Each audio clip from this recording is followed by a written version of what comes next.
All right, so things that she can do in writing, she can generate and recall a complex story. She writes high frequency words quickly and independently. So one of the things that we talked about as we were watching the lesson is that Jen is kind of like giving her like phrases, her story in phrases back, so she can write 2 or 3 words on the run, which was nice. She's good, has a good use of spacing. She does that so automatically and quickly with her eyes. She's going up to that practice page independently.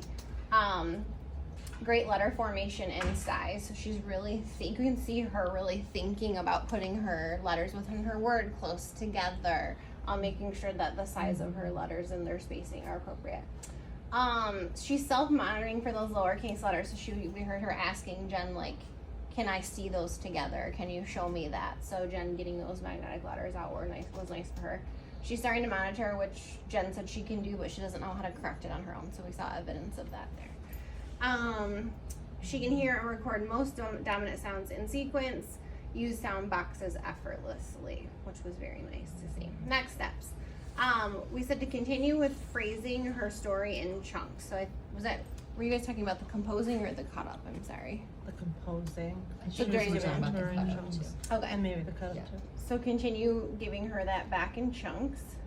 Continue with sound boxes, focusing on sound order. So on page 99, Clay talks about the use of sound boxes and what that progression of sound boxes, using sound boxes looks like early on in lessons, later on in lessons, and then when we transfer into letter boxes.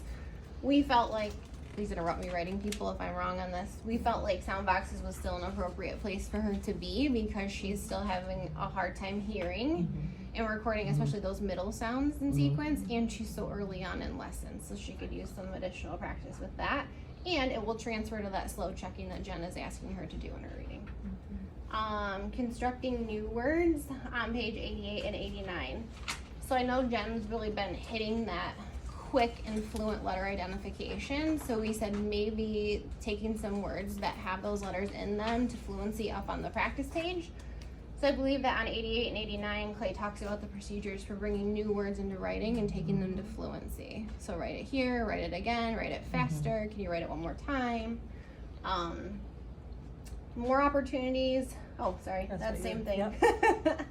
And then on page 105, recording words independently, using known words to write new words. So again, she's still very early on in lessons, but Jen said that she did initiate writing a word through analogy on her own during one of her lessons. So Clay talks about that work on those procedures on 105, so maybe looking for some more opportunities to do that. Maybe if she knows well, she could have spelled fell. Who knows? You know, just thinking about ways to get her there faster.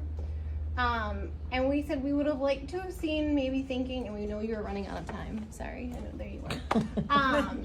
Less scaffolding during the cut-up sentence. So when asleep and sleeping came up a lot in the familiar reading, you drew her eye to it a lot, and then during the cut-up, she put the A at the end of asleep. So maybe just less of a scaffold of, I want you to reread, something doesn't look right. But again, we knew you were running out of time. And that's that scale of help. Yes, so we said that scale of help on 152. Again, to hear there, thinking back, how are we going to build that independence so she can do it on her own, she can do it in the classroom, because that's our end goal. And then pulling her finger out while she's reading the cut up. If we're trying to, again, enforce and foster that phrase and fluent reading.